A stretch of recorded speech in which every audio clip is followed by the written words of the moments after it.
dambe poisson gazima ukasambalanyo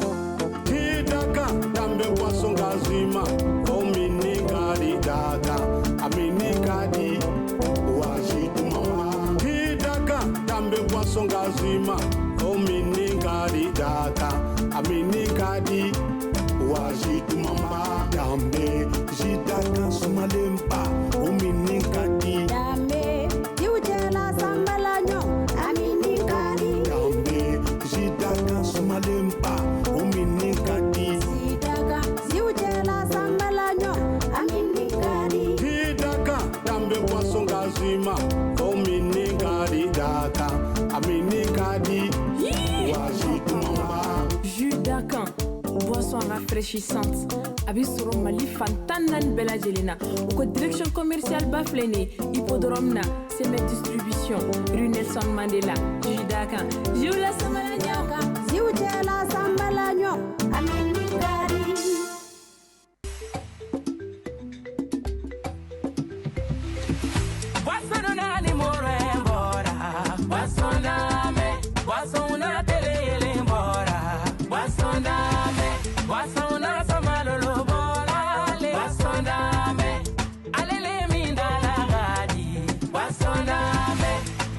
Niami be konta,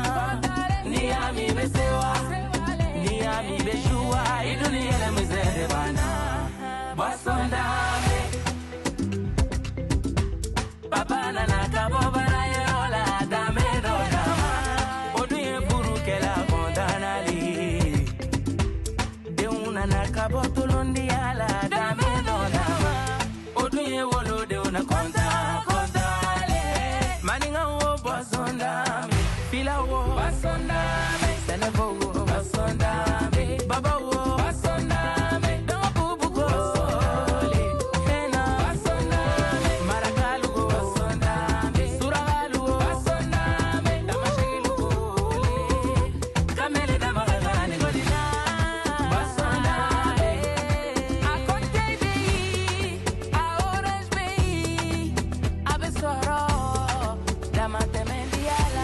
Produit par Sime Agroalimentaire.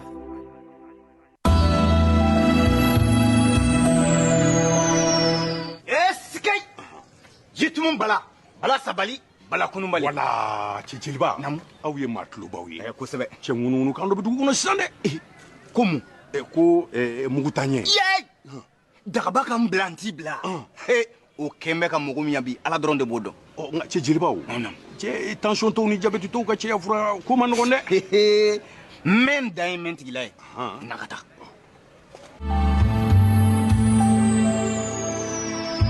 Mule ka fo yɛrɛ filɛ nin ye. N'i ye a sun kɔrɔ. Jabɛti tɔ ni tension tɔ ka cɛya fura b'a dan ma. O tɛ taa kun fɛ. Tacogo de b'o la.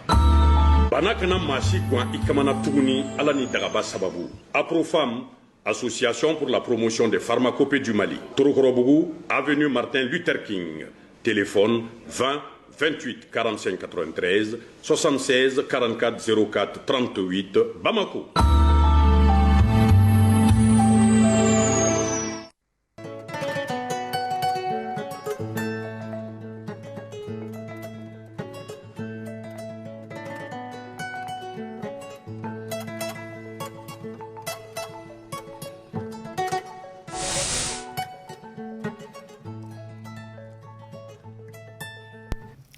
O kuma kelen don an tɛ sɛgɛn an tɛ ɲina don o don ka ala barikada ale min ma an sigi ni kɛnɛ sanuma in ka don o don bigo dɔ kɛnɛ kan an b'a fɔ ko ala ni ce an lajɛbagaw an b'a fɔ k'aw fana ni ce ala ka lajɛ la diɲɛ don o don nka problème dɔ bɛ ne da la bi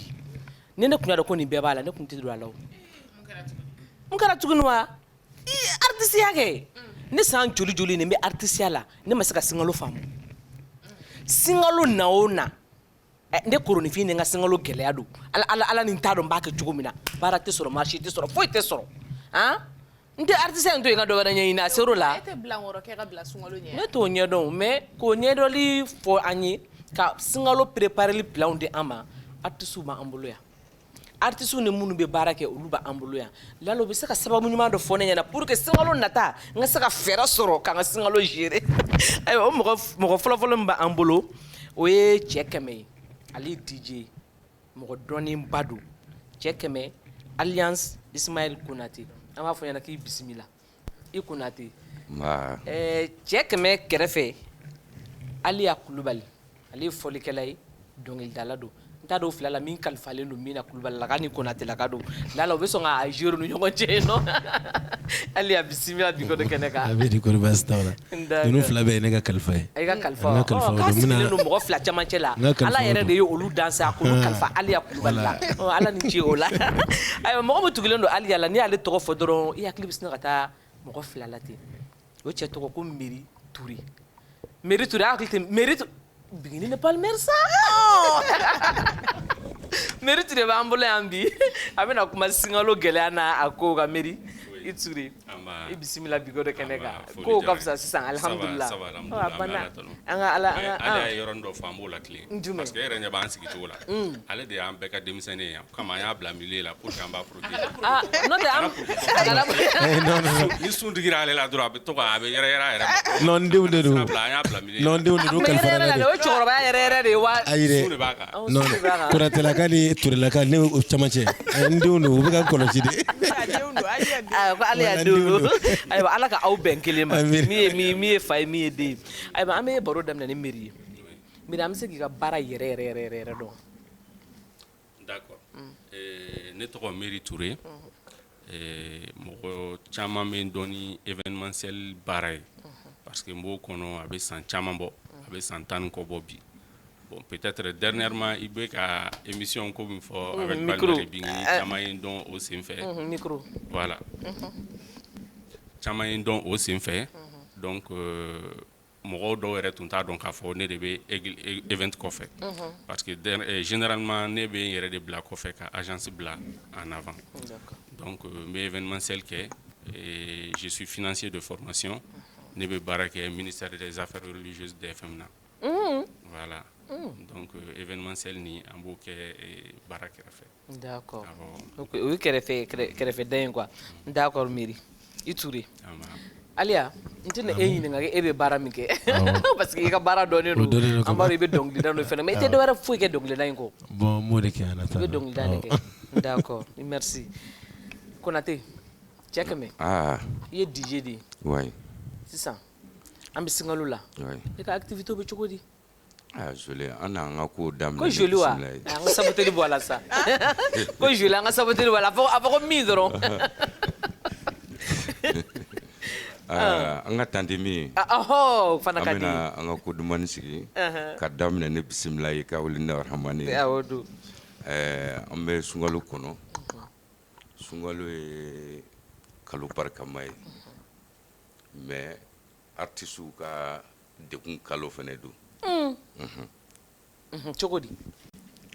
cogoya min na parce que an tɛ fɔli kɛ sunkalo kɔnɔ surtout ɲinɛ ta nin a gɛlɛyara fo ka s'a dan na sunkalo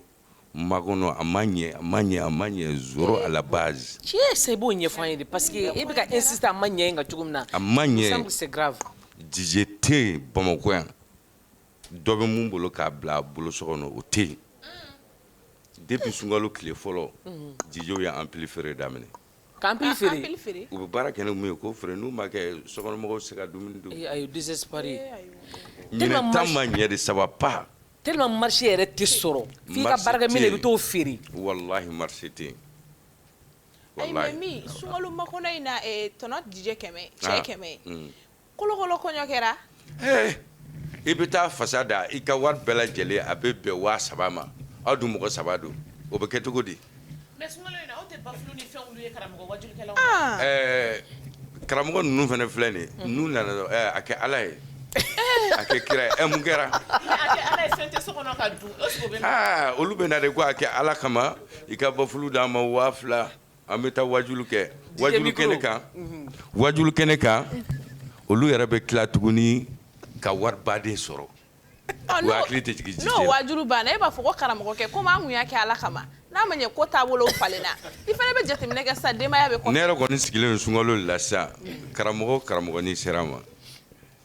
b'a f'i ye i k'a kɛ ala n'a kira ala kɛlen in kama ale ka kɔɲɛ ɲɛ ala ko in na fi sabilillahi i ka ne ta da waati ka gɛlɛn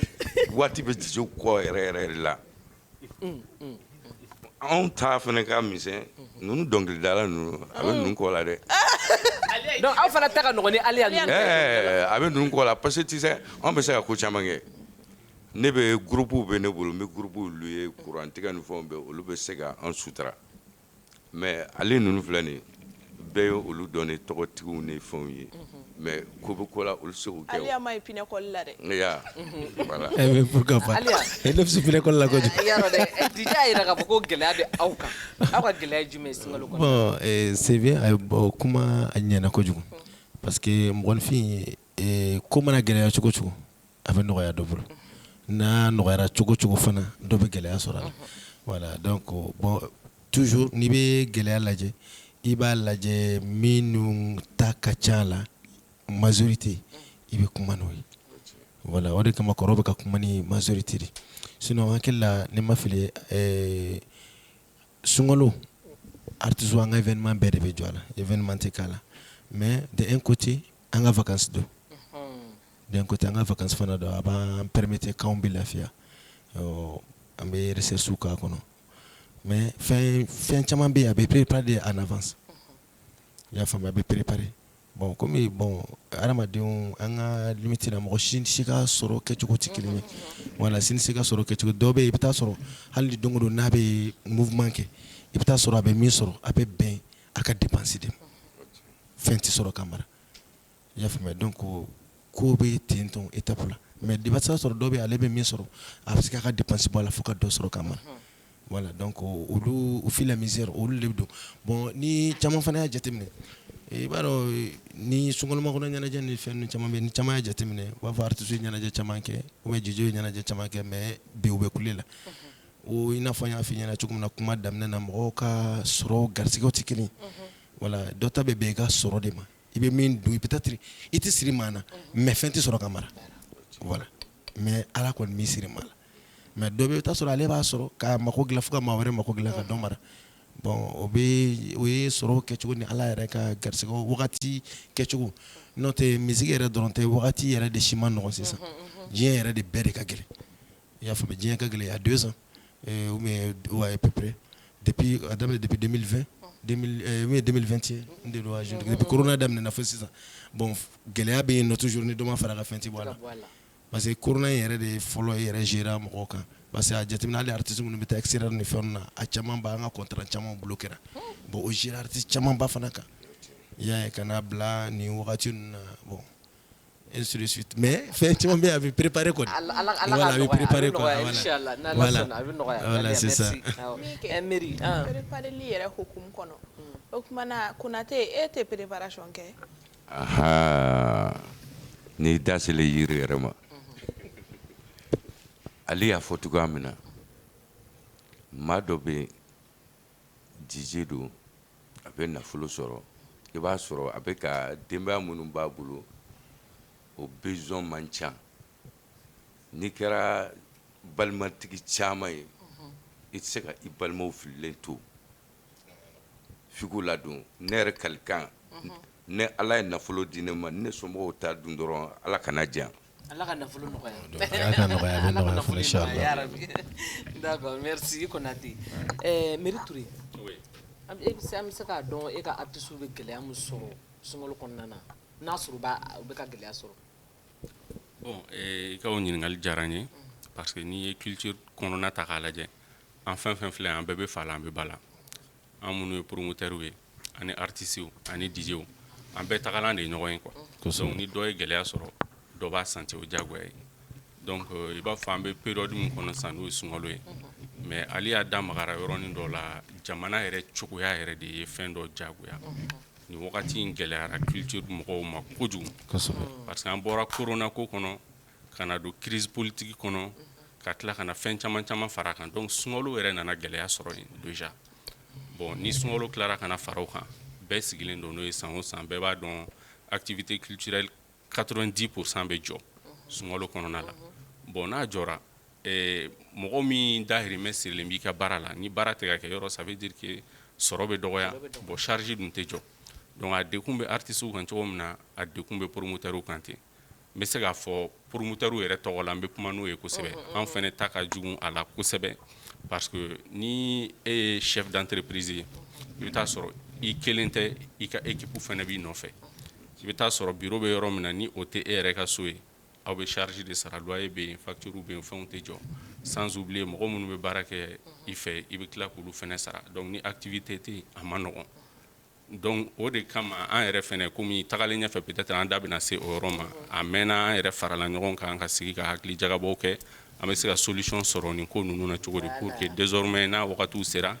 a ka nɔgɔya anw ma a ka nɔgɔya artistes ma a kana kɛ san o san o gɛlɛya kelen bɛɛ bɛ bin o kɔnɔ quoi sinon vraiment période min don a ma nɔgɔn bɛɛ b'a dɔn a ka gɛlɛn culture mɔgɔw ma surtout Mali la nin wagati in na culture kɔnɔna la nin yɔrɔ in yɛrɛ la an bɛ wele bila bɛɛ ma mɔgɔw k'u hakili to culture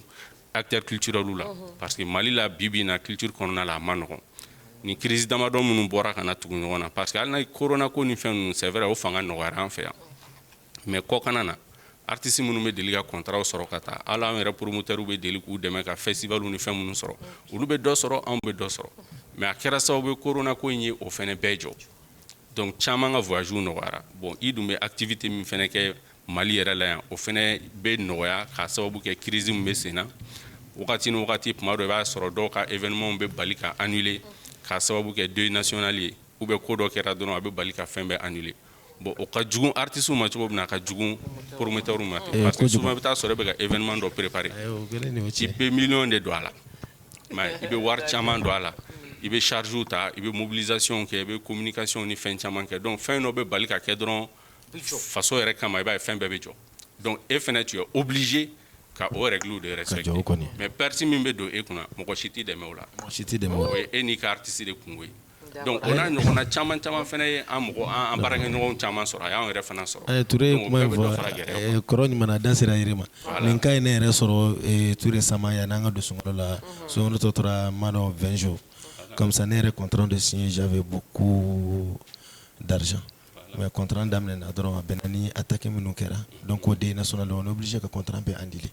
o y'a sɔrɔ an ye 4 concerts dɔrɔn de kɛ on est obligé de retourner ne contrat annulé ta u t'a fɔ ko bon ko n baara ma kɛ a tigi tun ye nin kɛ an ka dɔɔni da a tigi ma bon n'a ko annulé parce que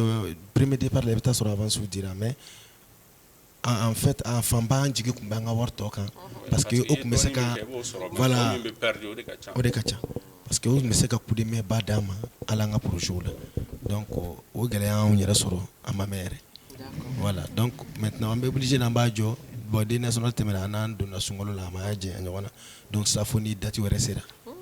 voilà c'est ça bon bɛɛ bɛna a ma nɔgɔn quoi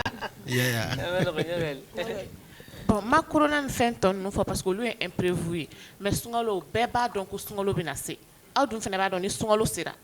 nin tɛ événement organisé kuma tɛ e ka taga fɔli kɛ bon n'a b'a dɔn k'o bɛ yen nɔ aw dun ka fɛn ninnu an tɛ ka kuma 20 000 ou bien 10 000 ko kan aw ka fɛn événement ninnu ye million ko de donc n'i y'o million ninnu sɔrɔ en avant mois yɛrɛ ma se i tɛ se k'i ka sunkalo dépenses k'i ka ko organiser o kɔnɔna la pour k'i kana sunkalo sɛgɛn santiya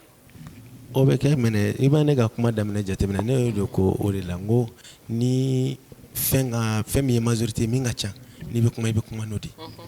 i bɛ kuma n'o de ye quoi peut-être mɔgɔ baden de bɛ yen nɔ n bɛ sigi o de kan i ka bɛ min sɔrɔ i ka charge kama a bɛ bɛn o ma mais mɔgɔ dɔ bɛ yen i bɛ taa sɔrɔ a bɛ min sɔrɔ a ka charge man ca ou bien mɔgɔ dɔ bɛ yen a bɛ min sɔrɔ hali n'a ka charge ka ca jigiyaw b'a bolo ala ye dɛmɛbagaw dɛmɛ minnu b'a pousser minnu b'a dɛmɛ donc o b'a to a tigi fana bɛ fanga sɔrɔ k'i appuyer ka ɲɛ donc sinon bɛɛ b'a dɔn sunkalo bɛna bɛɛ bɛ sunkalo préparer mais préparation kɛcogo de tɛ kelen peut-être e bɛ se ka sunkalo préparer ni million kelen ne bɛ se ka taa préparer ni 5 millions dɔ bɛ se ka taa préparer hali ni 1000 bon a bɛ dépend mɔgɔ ka sɔrɔ kɛcogo de voilà a bɛ dépend sɔrɔ kɛcogo sinon bɛɛ b'a dɔn sunkalo bɛna dépend na fasa a même temps fana kana yɛlɛ nafolo wari bɛ circuler de mɔgɔw ni ɲɔgɔn cɛ i y'a faamuya sisan ni gɛlɛya dɔ bɛ yen diyagoya don ne ka artiste ye ne b'a senti parce que n'a ye sɔrɔ e de bɛ ne ta i ka fɔli la donc ne b'a senti ne ma ne ta dun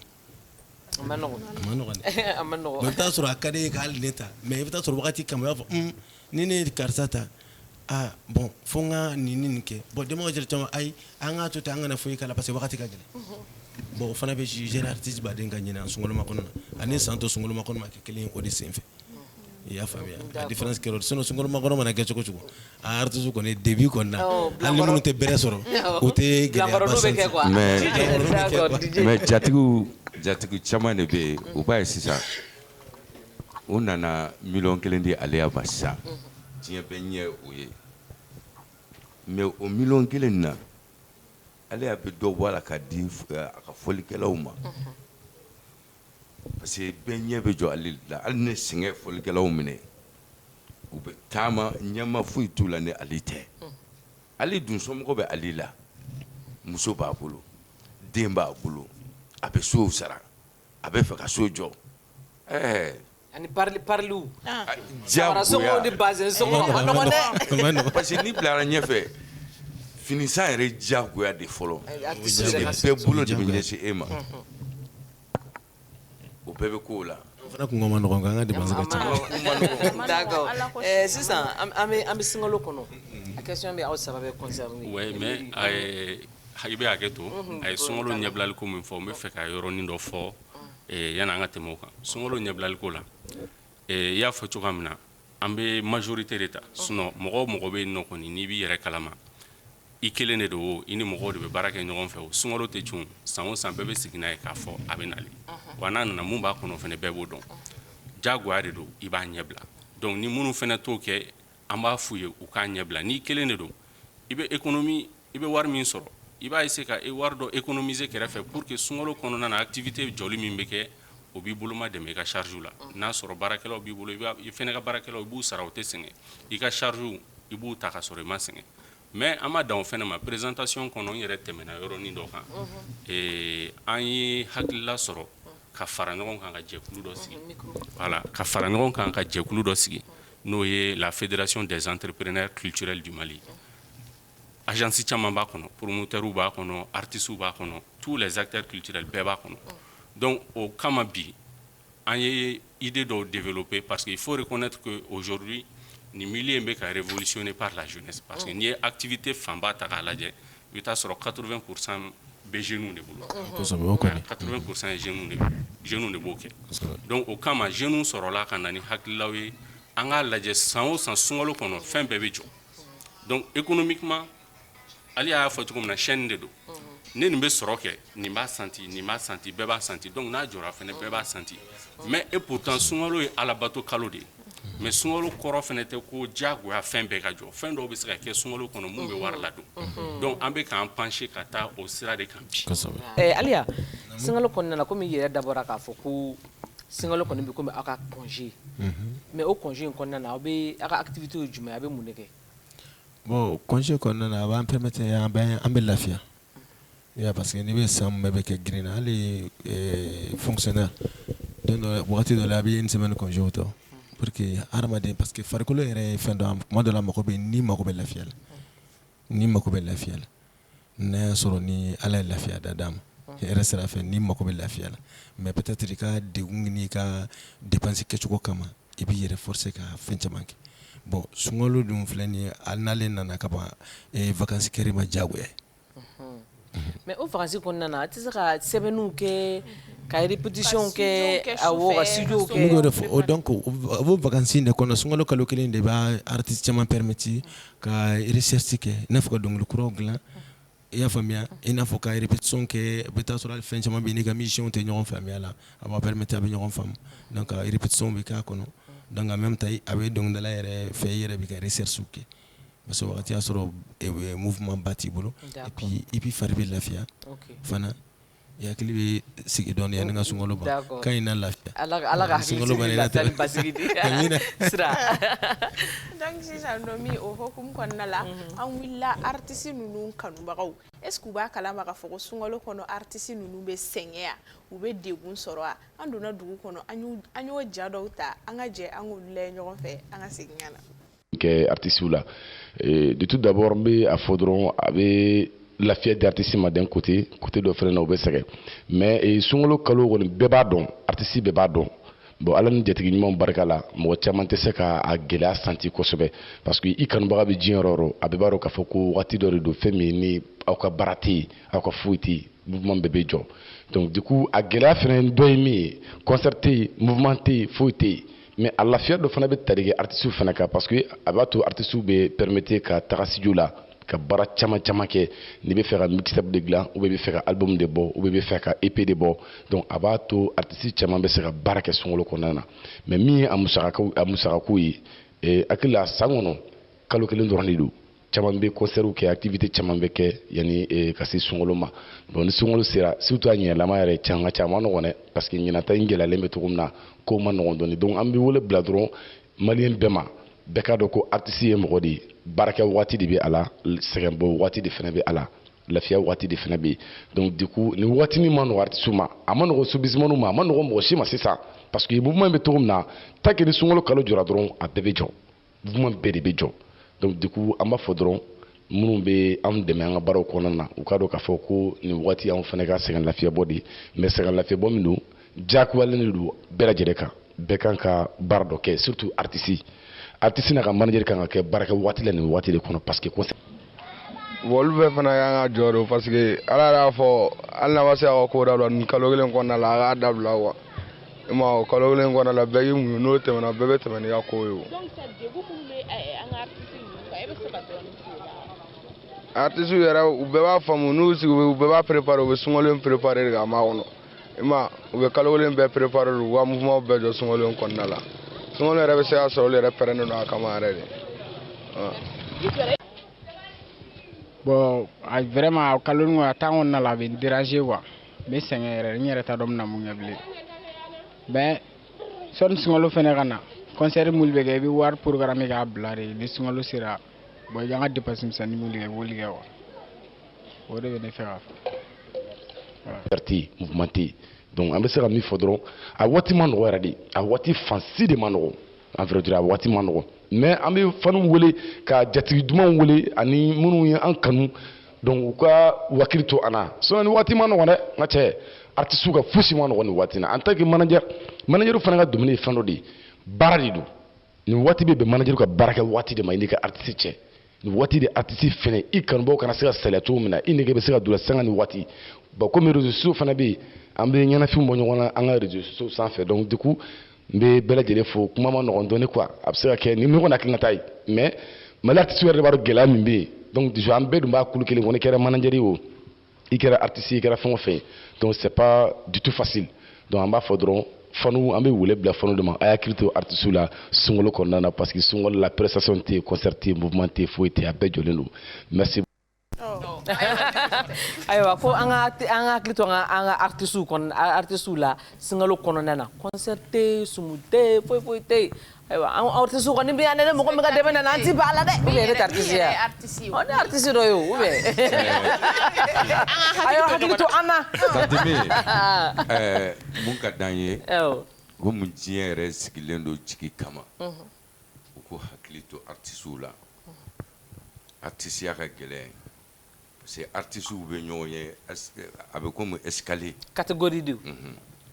dɔ bɛ se ka ko dɔ kun dɔ tɛ se k'o kun bi an bɛ yɔrɔ min na waati bɛ bɛɛ kɔ la jamana ka gɛlɛn kojugu maa ma kun bɛ se ka ko dilan kunu i tɛ se ka kɛ bi jatigiw minnu b'a d'i ma n'u ye f'u b'u dogo bilahi parce que a t'u fana bolo de a t'u bolo mais f'an ka hakili to o la jamana ɲɛmaaw fana k'a dɔn artistes de ye mali yɛrɛ baarakɛlabaw ye olu de bɛ ko caman kɛ dɔnkilidala ye kɛlɛkɛla de ye dɔnkilidala ye wajulukɛla de ye u bɛ se ka ko caman kɛ bon olu ne bonya ka kan u ne karama ka kan donc ne e faamu sisan DJ sunkalo kɔnɔna na jamana ɲɛmɔgɔ kan k'u hakili to artistes la mais u tɛ ka foyi kɛ artistes ye k'a fɔ ko an ka activités bɛ jɔ i jɔ an ka nin ŋaniya ta ka se an ka artistes ma o tɛ ka kɛ mali kɔnɔ yan nɔ foyi de tɛ ka kɛ anw ye foyi de tɛ ka kɛ anw ye mairie minnu b'aw ni jamana ɲɛmɔgɔw cɛ mairie foyi tɛ ka kɔ aw ye aw k'a kun ya DJ ka kuma in vraiment barika bɛ kuma in na parce que alhamdulillah n y'a fɔ cogo min na fédération yɛrɛ tɔgɔ la an farali min kɛra ɲɔgɔn kan ani ministère mɔgɔw bɛ ko caman kɛ ɲɔgɔn fɛ par exemple ni mɔgɔw b'a kalama corona ko wagati yɔrɔ bɛɛ ka baaraw jɔra bɛɛ ka fɛnw annulé la bon o wagati ministre min tun bɛ yen nɔ a y'a seko kɛ parce que an yɛrɛ tun jɛra ka fara ɲɔgɔn kan ka papiers ladon k'a yira k'a fɔ corona kɛra sababu ye ka perte ba de don mɔgɔw kun donc état k'a lajɛ a bɛ se ka dɛmɛ min kɛ donc ministre kura dɔw nana ka bɛn ni o ko ye a y'a seko kɛ état ye wari dɔw di état ye wari dɔw di à peu près c'était jusqu'à 200 millions et quelques comme ça. Bon, je vais pas me prononcer sur les chiffres. Mais non. Je ne vais pas prononcer les chiffres comme chiffre tenir korea na filiala. Note wari mun dira a fora ko ka kla par exemple agence ni ɲɔgɔn cɛ minnu ka événement annulé la corona wagati u ye période dɔ yɛrɛ ta o période ka ta wagati dɔ la kana bila wagati dɔ la événement minnu annulé la o kɔnɔ parce que ministre kun ye bɛɛ invité kana sigi ka kuma ɲɛfɔ fond tun ye fond fila de fond fɔlɔ o tun ye ko fond jigisɛmɛ o tun ye je crois 90 000 par personne o ye artiste b'o la c'est-à-dire minnu ye dɔnkilidalaw ye minnu ye fɔlikɛlaw mais non n bɛna kuma in ɲɛfɔ de o ko a ko ka ca quoi donc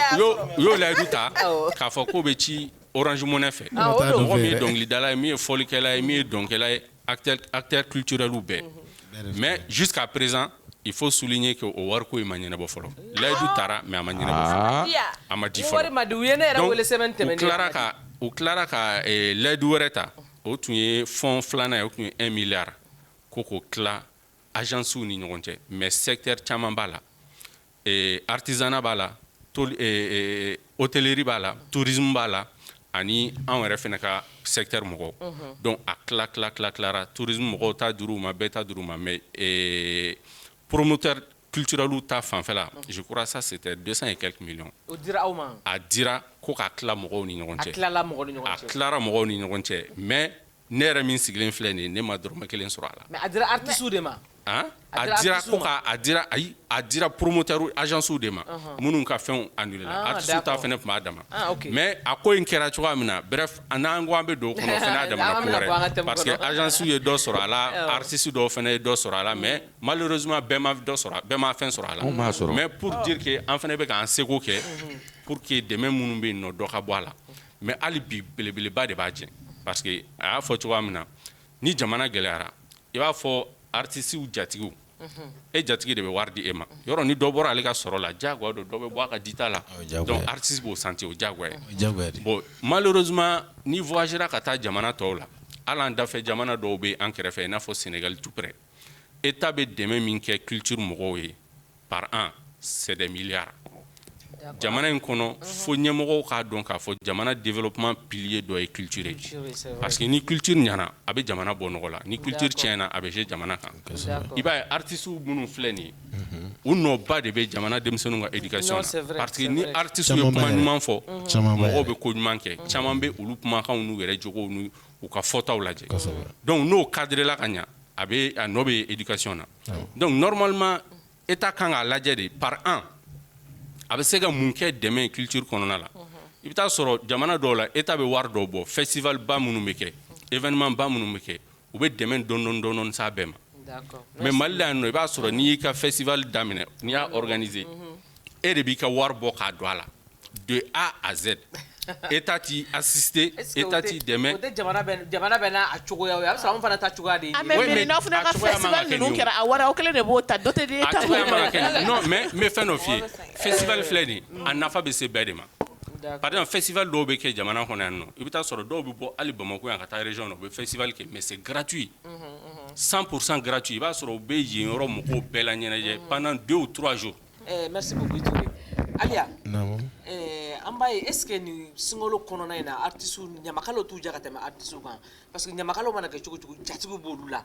sigaro ko mani minɛ mani jatigi min wele Orange Money ni fɛnw ci i ma est ce que artistes b'o dɛmɛ sɔrɔ wa a diyara n ye parce que an fana an bɛɛ bɛ kulu kelen kɔnɔ mais différence dɔɔni bɛ an ni ɲɔgɔn cɛ o ye différence voilà o ye différence jumɛn parce que artiste i b'i ka musique kɛ mais limite dɔ bɛ yen n'i bɔra o kɔnɔ dɔrɔn i donna jeliw ka limite kɔnɔ donc toujours il faut que artiste k'o respecte toujours par exemple sisan ne bɛ se ka n sigi n ka so an bɛ sunkalo la ne tɛ événement kɛ n tɛ fɔli la mais min ye ɲamakala o bɛ se ka na kule ne la même sunkalo kɔnɔ n bɛ se ka wari d'a e b'i ka gɛlɛya kɔnɔ ne bɛ se ka wari d'a parce que ne a jatigi de ye ne bɛ se ka na kuma de la n bɛ wari d'a mais artiste tɛ se ka wuli ka taa kule mɔgɔ la ayi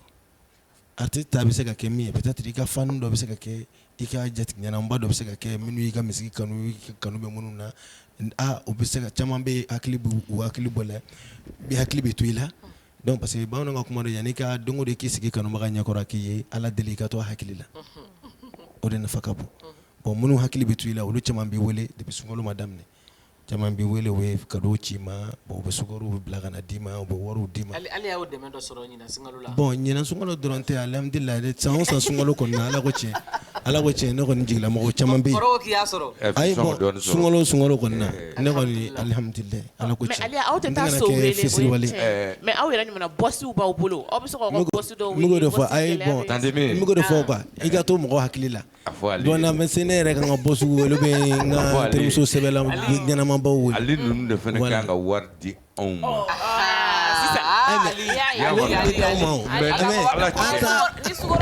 ale filɛ nin ne b'a bangera a ma deli ka sukaro di a ma wari k'a sɔrɔ mais a fɔ kɔrɔkɛ si gɛlɛya bɛ ye n'i y'a mɛn ale ninnu anw de don n'i y'a mɛn ale ninnu anw de don anw ye jijiya ye fɛn belebeleba de ye c'est vrai mais an bɛɛ de ye ɲɔgɔn ye écoute ayi non parce que n'i ye dɔnkili da ne mɔgɔ m'a lancé fu de don ne mɔgɔ m'i ko fɔ fu de don o ye tiɲɛ mais karisa ka émission fana ka di misiki duman fana sen b'a la ne lamɛn sa misiki duman sen b'a la o ye tiɲɛ mais ne bɛ se ka fɛn dɔ kɛ ale sa k'ale bɔ duguma k'a layɛlɛ fo sanfɛ diɲɛ bɛɛ b'a la kali ne yɛrɛ bɛ o ɲini fɛ i k'o kɛ voilà bon o gindo o bɛ n bolo i y'a faamuya mais n'i ye artiste layɛlɛ a bɛɛ n'ala ni kɛra cɛ a t'i lajɛ bilen tuguni dɛ a bɛ taa sanfɛ mɔgɔw nɔfɛ k'i to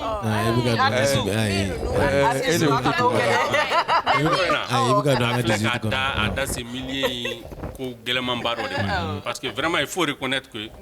o bɛ milieu in kɔnɔ voilà o bɛ milieu in kɔnɔ quoi DJ Konate aw bɛ cogoya min na anw yɛrɛ fana bɛ ten en tant que promoteur i b'a sɔrɔ i bɛ artiste dɔw ta mɔgɔ si t'u dɔn mais e yɛrɛ b'u dɛmɛ i bɛ baara kɛ n'u ye ka baara kɛ n'u ye ka événement kɛ n'u ye depuis n'u bɛ duguma fo ka n'u layɛlɛ sanfɛ rares sont des artistes réussite kɔfɛ mun hakili bɛ jigin hali kɔrɔlen na hali k'a fɔ ni karisa delila ka nin kɛ o bɛ yen dɛ o dɔw yɛrɛ bɛ yen u kana ala ɲini k'a f'i ye k'a fɔ k'u bɛna fɛn d'i ma mais hali k'a dɔn ye ou bien k'a fɔ nin ye karisa ka ko ye n fana bɛ se ka nin min kɛ n k'o kɛ mais i bɛ taa sɔrɔ u bɛ mɔgɔ wɛrɛw yɛrɛ fisaya ni i b'a fɔ hali u t'i dɔn mais artiste bɛɛ tɛ parce que n'i b'a fɔ n k'a fɔ ka da kan artiste bɛɛ tɛ artiste dɔw bɛ yen i b'u dɛmɛ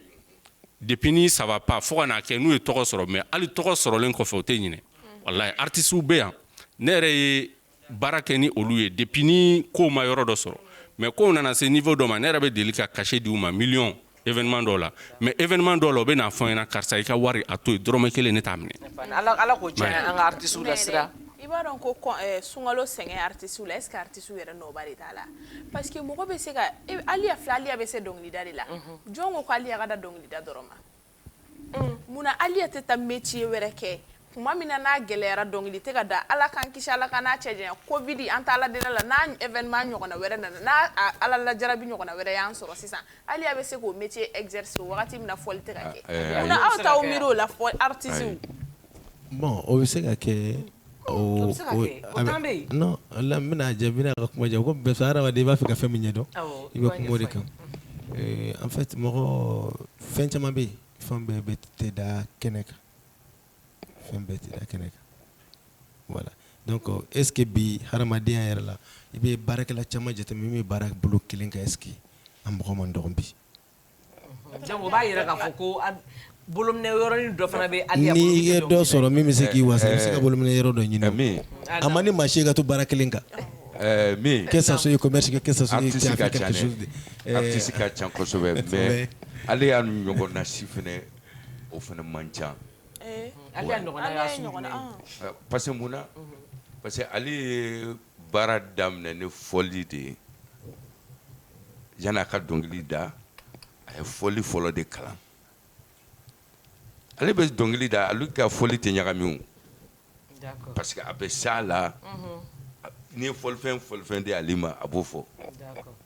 bon o tigilamɔgɔ c'est un atout sisan ɲininkali min bɛ ne bolo sisan a bɛ se ka aw saba bɛ concerner est ce que artiste ni manager bɛ artiste bolo est ce que sunkalo la artiste kan ka sɛgɛn est-ce que ñoo singolo ci aka manager de manga ka ijija ka organiser parce que il faut se dire la vérité pour moi la tenter artiste bolo ka ala yere ka vie organisée mais ne bolo o manager ka baray manager ka ki i janto aka soro ke cogo la est-ce que ne manager i jo a jor la bo singolo na si ne ka artiste pour ka kana senge i jo nga fe no organiser ko bla comme ça singolo la o bi dama est-ce que ne manager yo ke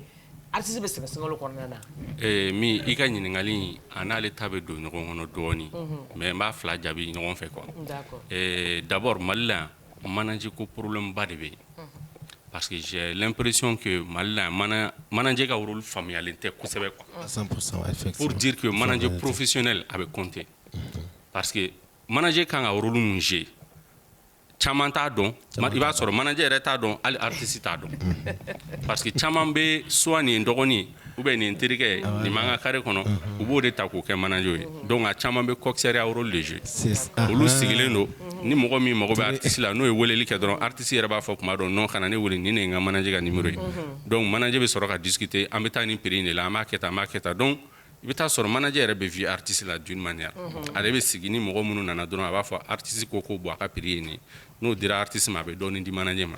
donc ale yɛrɛ bɛ tugu artiste ko de i b'a fɔ n t'a dɔn n b'a fɔ cogo di a ka lakɛn quoi i b'a fɔ a ka saga mɔnɛ alors que yanni ale ka opportunité ɲini a kan ka baara min kɛ a kan ka rôle min kɛ a kan ka artiste assister cogo min hali artiste image ale de kan ka artiste conseiller fɛn caman na kana sɔn ka nin kɛ kana nin kɛ tan hali concert kɛyɔrɔ la bon ne ka artiste tɛ yɛlɛ nin scène in kan parce que a ma sécuriser ale de b'o ɲɛɲini vendredi tɛmɛnen an dabara ni baro ni kuma ba de kɛ ni baro in na donc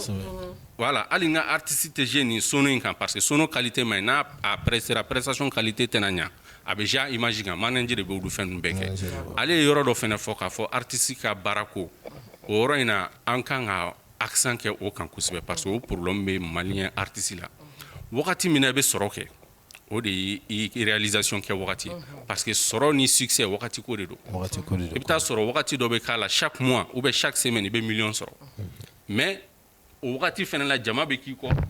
somɔgɔw ɲɛ bɛ jɔ i la voilà i yɛrɛ fɛnɛ bɛ ta belle vie fɛ samara da gɛlɛnw mobili da gɛlɛnw donc i bɛna to ten tɔ fo succès bɛna nɔgɔya wagati min na i bɛ taa sɔrɔ i bɛ million sɔrɔ kalo la mais a tɔ bɛ kɛ i bɛ san yɛrɛ kɛ i tɛ million sɔrɔ donc u bɛ artiste caman bila gɛlɛya kɔnɔ wagati min na i bɛ sɔrɔ kɛ kana dan i ka baara in dɔrɔn ma o de la i b'a ye jamana wɛrɛw la artiste dɔw bɛ yen u bɛ wari fara ɲɔgɔn kan soit u bɛ maison de production dayɛlɛ ou bien u bɛ entreprise dɔ créer kɛrɛfɛ ou bien u b'a lajɛ ka fɛnnin dɔ créer mun bɛ wari ladon donc i ka carrière n'i ye wari investi fɛn dɔ la don min na hali ni succès nɔgɔyara ou bien sɔrɔ nɔgɔyara o b'a sɔrɔ fɛn dɔ bɛ yen i b'i kɔ sɛmɛ yɔrɔ min na mais donc o degunba bɛ an ka artiste merci Touré an ka jɛmukan min ka se a banyɔrɔ la o kuma ni ma di ninnu fila ye sa kuma kuncɛ la sisan Aliya an bɛ se ka fɛɛrɛ jumɛn de kɛ concrètement a bɛ aw saba bɛ concerné pour que artistes bɛ se ka sɛgɛn yɛrɛ de u ka sɛgɛn bɛ se ka ban singalo kɔnɔna na e bolo solution jumɛn bɛ se ka k'a la kuma kuncɛ la bon ne kɔni bolo parce que mɔgɔw ka faamu tɛ kelen Touré ye yɔrɔ dɔ fɔ tiɲɛ don fɛn bɛɛ bɛ préparer de wagati min na i bɛ sɔrɔ kɛ wagati de i ka mara kuma ye wagati de i ka baara kɛ kuma ye wagati de fɛn wɛrɛ kɛ wagati ye parce que mɔgɔ toujours i to bi diya la ka sini gɛlɛya miiri mɔgɔ b'i to bi diya la ka miiri sini a bɛ se ka gɛlɛya peut-être ça va aller mais i bɛ taa sɔrɔ dɔw fana bɛ yen olu ma se ala m'o garisɛgɛ d'u ma fɔlɔ olu bɛ début la ala m'o garisɛgɛba d'u ma fɔlɔ donc o la i tɛ se ka bɛɛ ka jugement kɛ ni fɛn kelen ye i y'a faamu mais n kɔni bɛ min kɔni fɔ ne kɔni ka faamu na sɔrɔ dɔgɔya a caya wari fitinin a belebelebaw mɔgɔ gestion fana bɛ yen wari la gestion bɛ yen voilà wari gérer cogo bɛ yen par exemple waati bɛ ne bolo ne ye fini bɛ la complet waati de dun bɛ ne bolo bon ne ko min ta e fɛ n bɛ taa don 1000 bon i bɛ taa sɔrɔ 20,000 de bɛ bolo e fini sa 1000 tɔ kelen bɛ bolo i bɛ min dun bon ne dun 1000 de bɛ ne bolo est ce que ne ko n bɛ taa n fana bɛ taa e ta ɲɔgɔn na san sini ne bɛ jumɛn de dun donc toujours ne kɔni ma mɔgɔ wɛrɛ fɔ mais ne de b'a la ka ne da ne ma ɲɛ ta mɔgɔ fɛ ayi a bɛ ne kunna ni miliyari fini don i miliyari mobili san o de se bɛ e ye o wagati min se bɛ ne ye n bɛ boli n ka hakɛ de kɔnɔ ne tɛ bɔ n ka hukumu kɔnɔ wa toujours ne bɛ baara kɛ n'o de voilà parce que n b'a deli la kuma dɔ fɛnɛ a ko don dɔ la a ko n ma ko n'i mago bɛ fɛn 5 la i bɛ 3 to i bɛ 2 kɛ ne ba ye nin fɔ a tora n hakili la o y'a sɔrɔ ne yɛrɛ t'a dɔn yɛrɛ mɛ ko kana fɔ i b'a bɛɛ kɛ d'accord merci Ndiaye DJ Cɛkɛmɛ i bolo solution jumɛn de bɛ sɔrɔ artiste bɛ se ka solution jumɛn de kɛ pour que singalo gɛlɛya ka tɛmɛ u kan u kana gɛlɛya in santi dateliya la s'il te plaît. Bon a kɛra tuko tuko gɛlɛya nin bɛ kɛ. kunbɛ cogo t'a la. n y'a f'u ye mɔgɔw ka moyens tɛ kelen ye.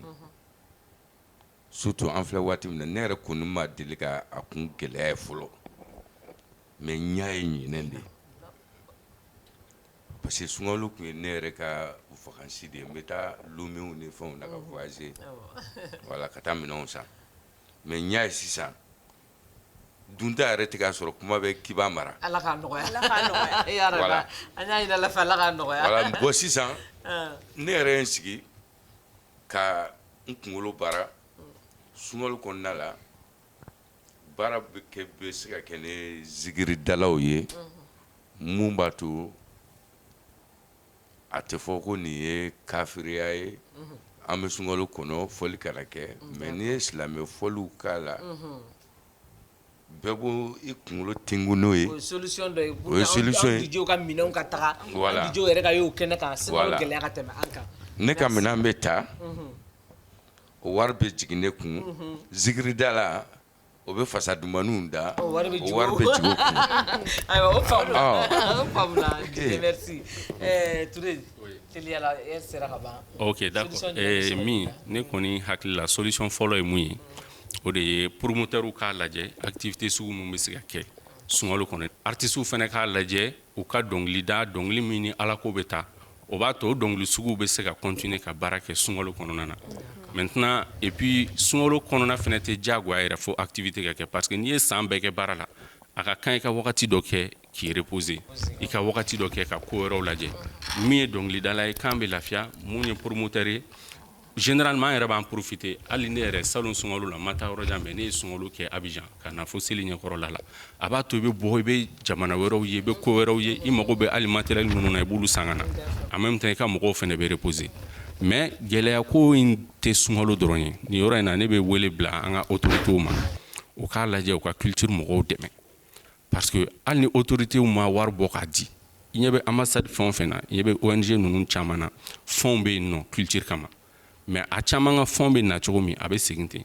hali k'a fɔ ko an ka événement dɔw soutenir an ka nin fɛnw kɛ ni kelen kelenninw tɛ bɛɛ ta kɛ bon n'u olu farala promoteur kan ka mɔgɔw soutenir nin fɛn ninnu bɛɛ bɛ se ka dɔ ɲɛ jamana ye parce que événement dɔw bɛ yen nɔ hali ne yɛrɛ ka agence dɔ bɛ yen Maliba Event c'est mon agence ne yɛrɛ de ka agence dɔ an bɛ deli ka concert dɔ kɛ chaque année 22 septembre la place de cinquantenaire la an b'a concert kɛ de gratuit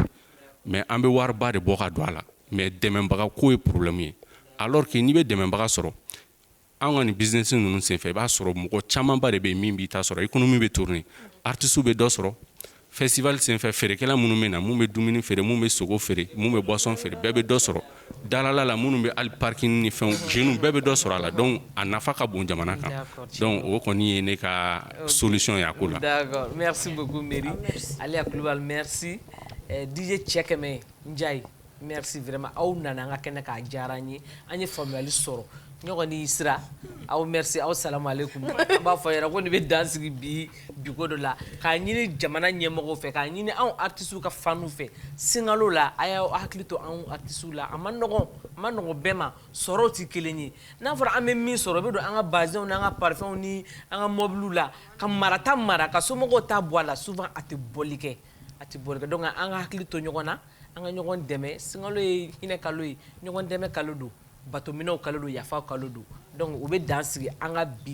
biko dɔ la k'a fɔ an ɲɛna ko aw k'an bɛn sini n'Ala sɔnna ni plateau kelen in kan Renouveau Télé la o foli kelen don aw salamu aleykum.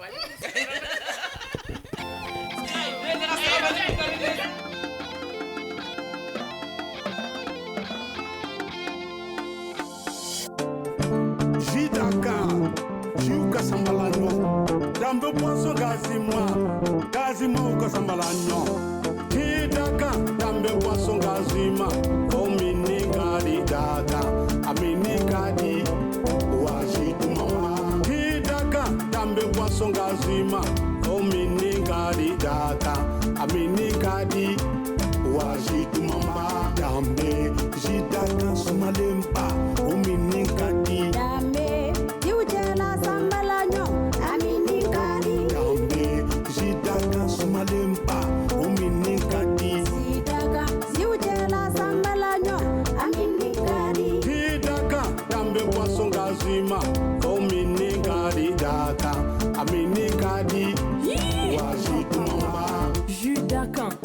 boisson rafraîchissante abi soro mali fantanan bela jelena ko direction commerciale baflene hippodrome na semet distribution rue Nelson Mandela jidaka jula samala nyoka ziujela sambala nyo amini kari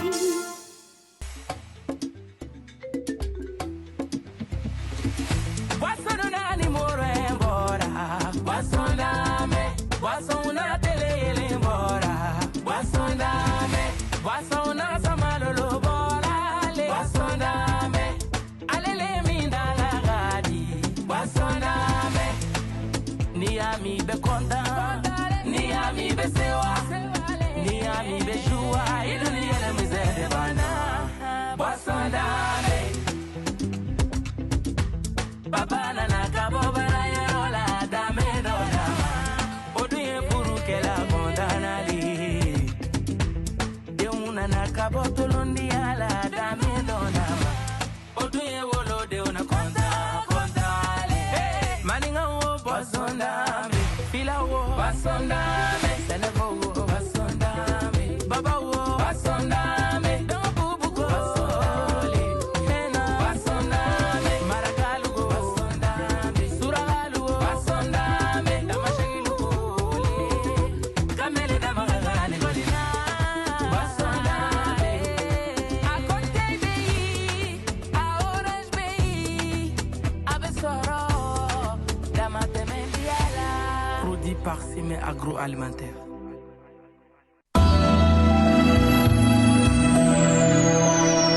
Eskay jitum bala bala sabali bala kunun bali wala ciciliba nam aw ye matlo baw ye ko sebe cɛ ŋununu kan dɔ bɛ dugu kɔnɔ sisan dɛ komu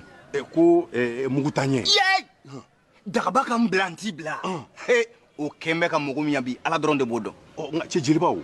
cɛ tension tɔw ni jabɛti tɔw ka cɛya fura ko ma nɔgɔn dɛ mɛn dan ye mɛn tigila ye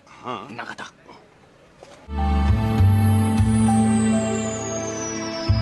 mule kafo yɛrɛ filɛ nin ye n'i ye a sun kɔrɔ jabɛti tɔ ni tension tɔ ka cɛya fura b'a dan ma o tɛ taa kun fɛ tacogo de b'o la bana kana maa si gwan i kamana tuguni ala ni dagaba sababu aprofam association pour la promotion des pharmacopées du Mali Torokorobougou avenue Martin Luther King téléphone 20 28 45 93 76 44 04 38 Bamako